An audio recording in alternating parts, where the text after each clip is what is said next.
Good afternoon, everyone. I'm Geraldine Hunt, Content Marketing Manager here at TitanHQ, and I'm joined today by James Clayton, our ArcTitan Product Specialist, and Derek Higgins, a regular contributor on our webinars.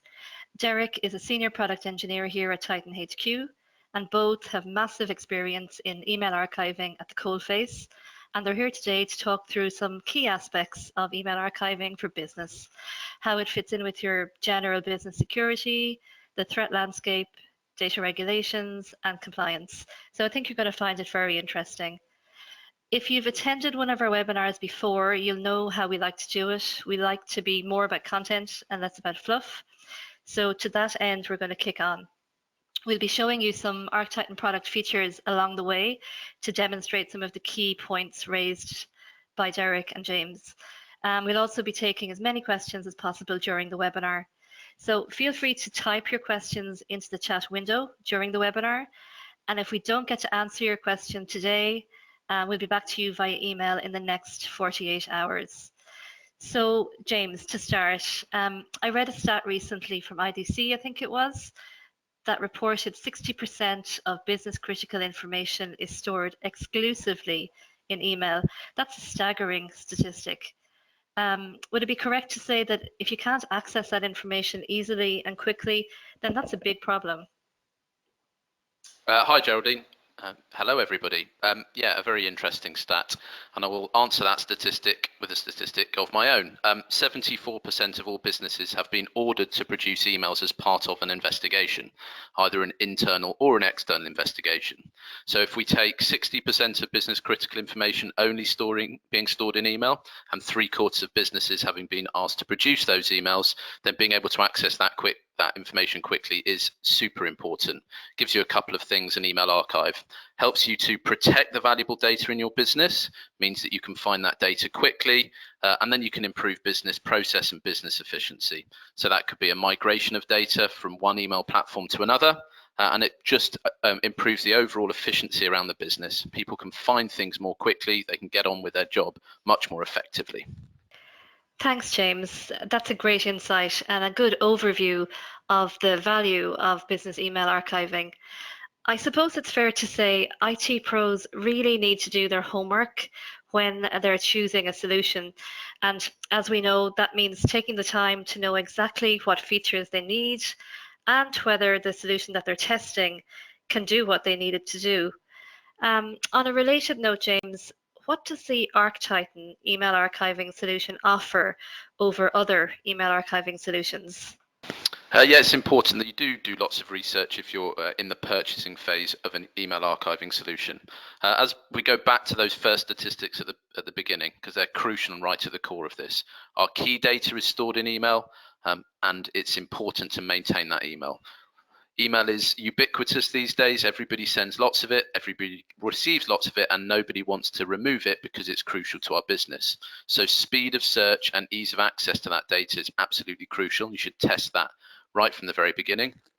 Secondly, given the amount of data we're holding, and often email archives are in place for a number of years, simple deployment at the onset and then a cost-effective installation over time are other factors that you should be included in your testing.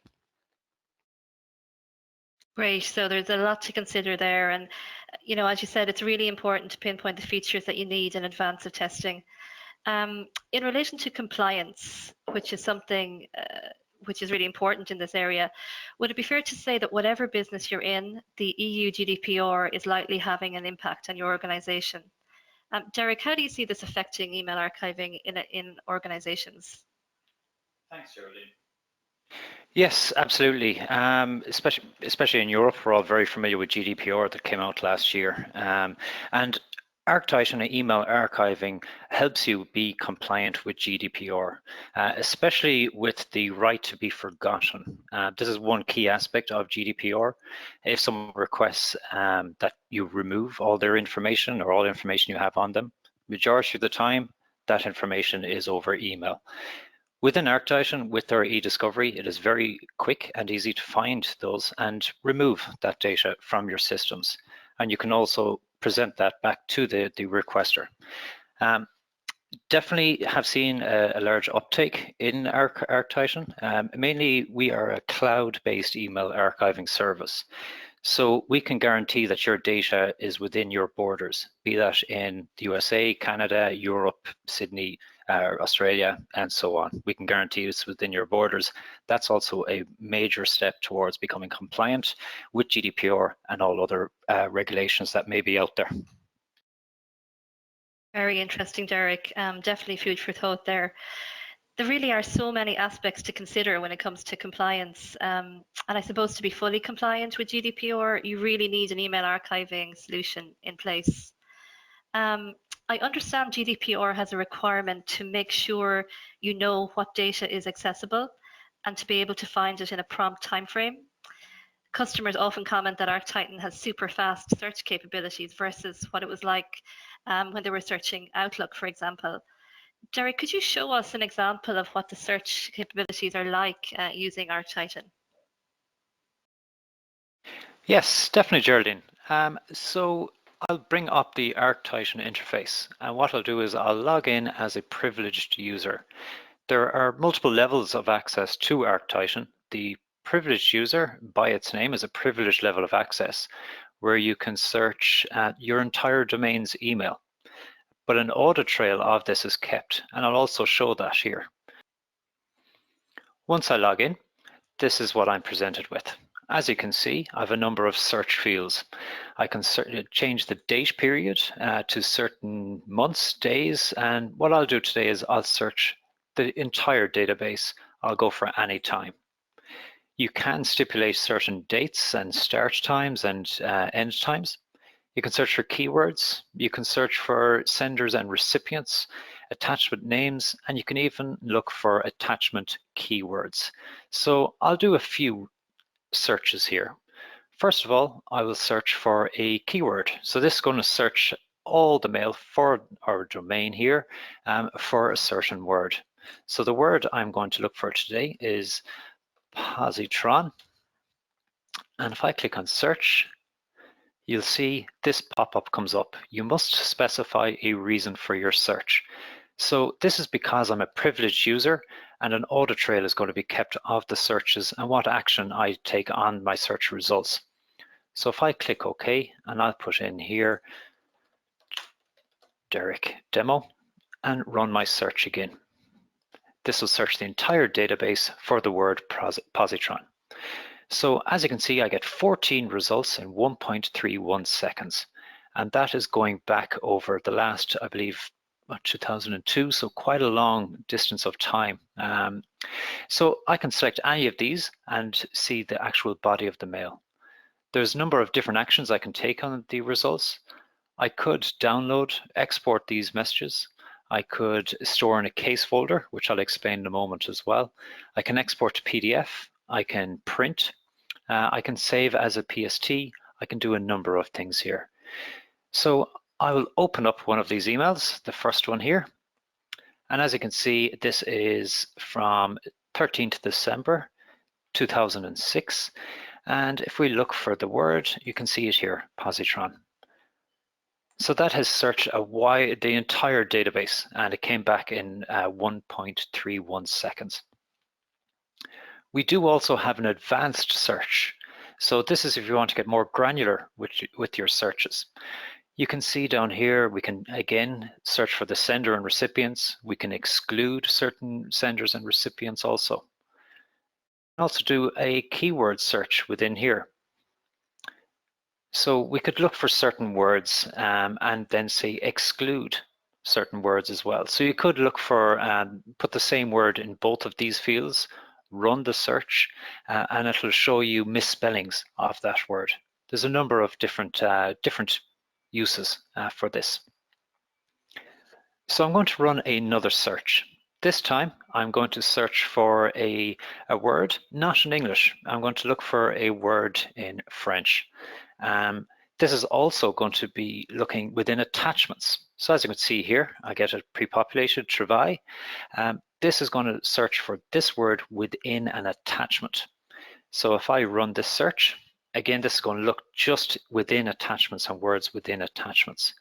And we should be able to see here, these are the results. And as you can see, we have this indicates that each of these emails has an attachment.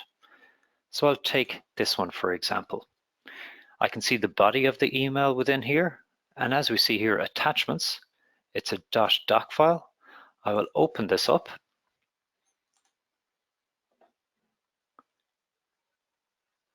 And within here, we should see the word we searched for.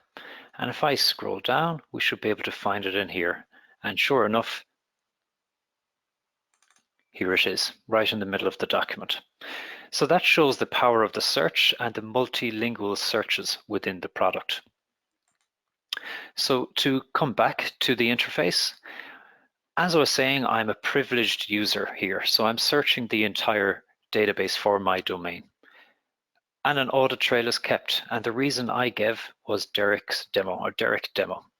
So what I'll show you now is the actual audit trail. So if I sign out, and if I sign in here, I know this user is a data guardian. And the data guardian is the user that can see the actual transcripts or the audit trail of the searches the privileged user just performed. As you can see, when I log in as a data guardian, I get these search capabilities as well. But this search capabilities is just for my mailbox. So the mailbox that is set up as a data guardian can search their own email, nobody else's email, but they can see the transcripts. So if I come here into transcripts and view the first or the most recent one, we should see down here, stated reason for the search is Derek demo. So this will indicate the searches that I performed when I was using that as my reason. So as you can see, the first one that I ran for was, or keyword I searched for was positron. It gave me back 14 results. If I keep coming down here, here is my next, the attachment keyword search, and it shows 3 results. So this is the full audit trail of ArcTitan also. Actually, we've just got a related question in on this. Ahmed asks, what happens if my archive contains messages containing both English and German words? What results are returned if my search contains German-specific characters? Interesting question. James, can you answer this one? Yeah, certainly. A good question. As we mentioned, email is ubiquitous and it's how we commute globally.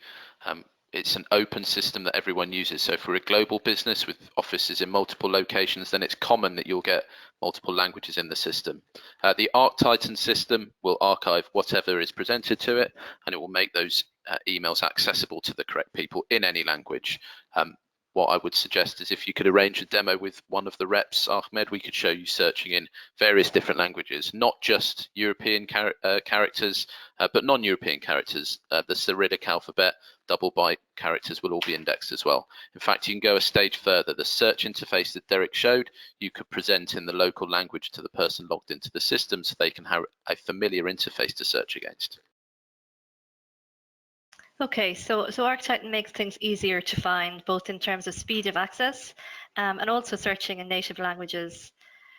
I know both of those are differences when comparing backup with archiving, and that's a question that we get asked a lot. There's often confusion around, the differences between email archiving and backup. James, can you tell us a little bit about that? Yeah, another good question, and you're right. It's something often people will talk to us about, saying they have a backup solution, therefore they don't need an archive. And we would say for most people, there are benefits to having both technologies in their environment. Firstly, backup is often a short-term retention, whereas archiving is much longer term, typically in excess of 5 years from an email archiving perspective. Archiving is real-time, capturing email as it comes into or leaves your organization, whereas a backup is a snapshot in time, leaving a window of opportunity for email to be deleted and therefore not stored. From an archiving perspective, certainly in ArcTitan, we're talking and looking at compliance as a key driver. So guaranteeing we've got everything and guaranteeing that we can meet various regulation around the world. And finally, archiving allows users and businesses to find single emails or small groups of emails for recovery, whereas backup is typically the recovery or rebuild of an entire environment. Great, that's definitely cleared that up. I think it's a very important point to clarify as backup and archiving are often confused. And as you've explained, they're very different beasts. So moving on slightly, I'm going to go to another question. Someone just asked, is it possible to use ArcTitan with Office 365 and Exchange on premise? Derek, could you answer this one? Yes, thanks, Geraldine. Simple answer is yes. ArcTitan can work with any of the above, Office 365, Exchange on-premise, G Suite, and so on. It is set up by creating a journaling rule on your mail server or your 365. The journaling rule is set up on your mail server, and what that does is it sends a BCC of all mail that hits the mail server onto the archive, the journaling email address that we would supply to you. This is a very simple setup. It can be done over 2 minutes. Once in place, it's up and running. All mail is being archived from that point on. We can also upload your legacy data. If you have legacy data, we can put that in place for you as well. No problem at all. Okay, so it's fair to say that there's a lot of flexibility with ArcTitan and how it can be used. So we've got another question here on data migration. James, maybe you could handle this one. The question is from Mark in Dallas. I'm considering moving from my current email archiving service as the costs are escalating. If I move all my data across to ArcTitan, will this be very costly? And will I have the same issue with escalating costs? Yeah, good question, and something again that's very common. Certainly as people have moved to cloud services, one of the questions that often people don't think to ask right at the very beginning is, how do I get my data back? You're in the honeymoon phase thinking this is the answer to all of your problems, and a number of years down the line, maybe it's not quite so obvious how you get the data back you need. From an ArcTitan perspective, what we should know right from the very beginning is migrating data is a time-consuming task. The amount of data will drive how long that time takes, but if we've got many terabytes of data, it will take a lot of time to migrate. But it shouldn't be an expensive project outside of time. There shouldn't be a cost to get your own data back out of an archiving solution.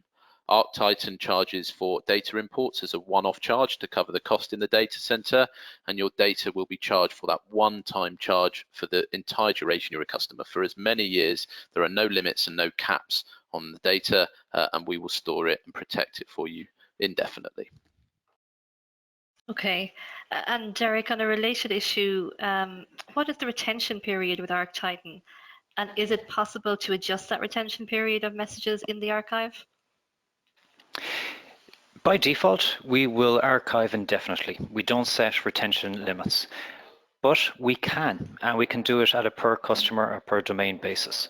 So different organizations have different retention periods that they have to adhere to, such as 7 years, 5 years, 10 years, and so on. So to kind of go back over the answer again, we archive indefinitely, but we can set retention periods to your requirements, no problem at all. Okay, and a quick kind of related question. What happens if a user deletes an email from their inbox accidentally and subsequently they need access to that email? Very good question, and something that does come up quite frequently in conversations.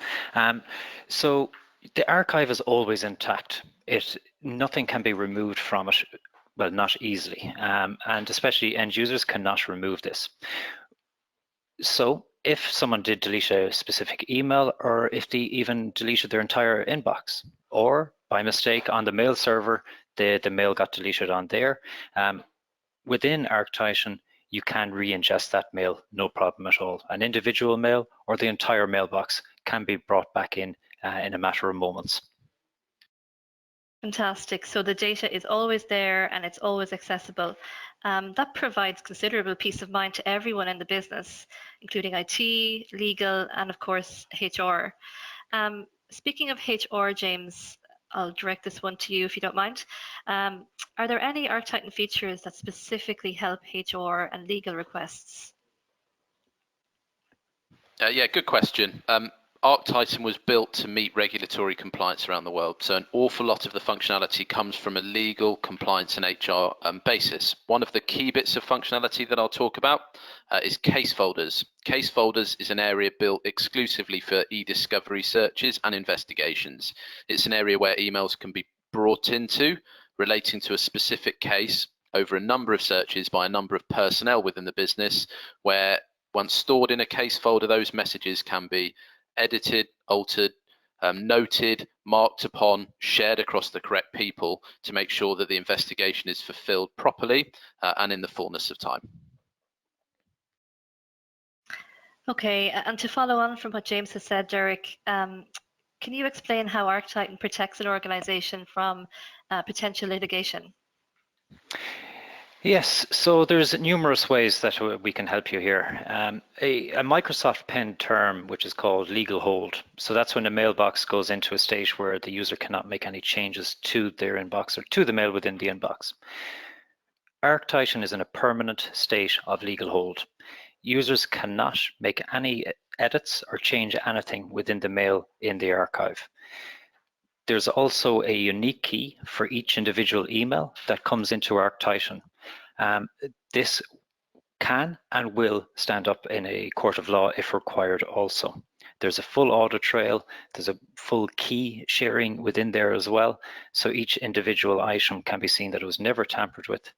And because it comes to us at the mail server level, the mail comes into the archive at the same moment it comes into the user's inbox. So it cannot be edited at any point along the way by the users. Okay, that's great, Derek, and all great comments across the board. Would you agree then that the focus is really on speed of search, audited access, and generally the flexibility offered to IT pros with ArcTitan? I'd fully agree with that, yes. Guys, you both know ArcTitan and email archiving technology very, very well. So I'm going to ask you both the same question. What's your favorite feature in ArcTitan, and what do you think it delivers most to the IT professional and customer? Who'd like to go first? I'll take that one, Derek, and a good question. What is my favorite feature is a tough question, but I will answer it as best I can, because there are so many good features in this product.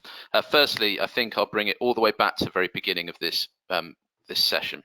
We talked about 60% of email being stored exclusively in email and 74% of businesses having to produce those emails as part of an investigation. On top of that, we know from other research that 70% of all users have issue dealing with the amount of email that they receive, and I think we can all relate to that. What that creates is a real issue for businesses. Firstly, users don't want to delete emails. The important information they get all comes through email. Contracts, it can be deals, purchase orders, invoices, so they don't want to delete it because that's where they keep things. The business can't delete it because of regulatory reasons. They have to maintain that record and keep it for a period of time. And so IT are left in a position where they've got to handle that, growing volumes of email, more stuff to keep secure, and users that are finding it harder and harder to manage. What archiving does is it relieves that pressure on all elements of the business. It takes the data out of the mailbox, stores it independently and securely, and leaves the users to bring their mailbox back to a place that is much more effective in doing its job. An email inbox should be used to send emails and receive emails. It shouldn't be a filing cabinet for everybody's emails. Standalone third-party specialist archiving from ArcTitan should do that. So if we take that to then be the way that we should do business, where your email is your work in progress and your archive stores your data, what do you need from an archive? You need speed of search to be absolutely imperative to this. If users are going to be using the archive many times a day, they want to find things exceptionally quickly. And in the 0.58 seconds that Derek showed earlier, ArcTitan does just that. The second thing we start to see, and the real benefit I see from our customers, is the auditing of the access to that information. Because we've got all of that data stored in the archive, we need to make sure that the correct personnel have access to that information at the correct time for the correct reasons. By auditing access on the search side to the data, then you know that you're doing the right things at the right time for the right reasons. By doing that, it also means that IT can delegate access to the archive to the correct people. If there's a legal search to run, why don't the legal department do it? If there's an HR dispute going on, why don't we get the HR department to do it? IT should be managing the systems, not running compliance searches from an email archiving perspective. So those two features, speed of search and audited access, for me are the things that make this product stand out from the market. That's fantastic, James, and great point that your email is not a filing cabinet. That's a key point to remember. Derek, same question to you. Yeah, I'm glad James went first there. Give me time to think. He stole one of my answers there with the speed of results. But there are a number of really nice and key features to it. But my own personal favorite, I suppose, if you want to put it that way, would be the mailbox reader function.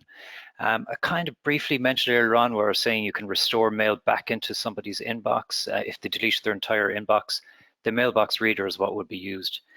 It can also be used to pull in email. So you'd set up a connection to your mail server, to your 365, and you can pull in your mail for individual mailboxes or for your entire organization by using this as well. Very quick, very slick, and it's a few clicks of a button, and you can have all your legacy data in, brought into the archive, and you can push it back into your inboxes again if they deleted it by mistake. One other aspect that I really like is to incorporate our other products as well. So say Spam Titan or email filtering. Spam Titan obviously can sit in front of your 365 and filter out the bad stuff and just pass genuine mail onto your mail server. And because the journaling rule is on the mail server, it's only the clean mail that's going into your archive. So this is a nice feature. So at least when you're searching, you're not seeing any spam. You're not seeing any other content you don't want to see in there. It's just genuine, clean email. So it's the perfect pairing or relationship between Spam Titan and Arc Titan. That's one thing that I really like about the product as well. Great answer, Derek, and thanks, James and Derek, and thanks everyone for attending today's webinar. As I mentioned, everyone will receive a follow-up email with a link to view a recording of the webinar. If you have any additional questions, please feel free to add them in the chat window, and we'll get back to you with answers in the next 24 hours. If you'd like to see Arc Titan in action, we'd be more than happy to set you up on a quick 10-minute demo. Or if you had a question on a specific feature that we mentioned, please don't hesitate to get in touch. You can reply to the email that we send you with the recording, or please visit our website, www.titanhq.com. So that's it from us. On behalf of TitanHQ and our presenters, thank you for joining us today and enjoy the rest of your day.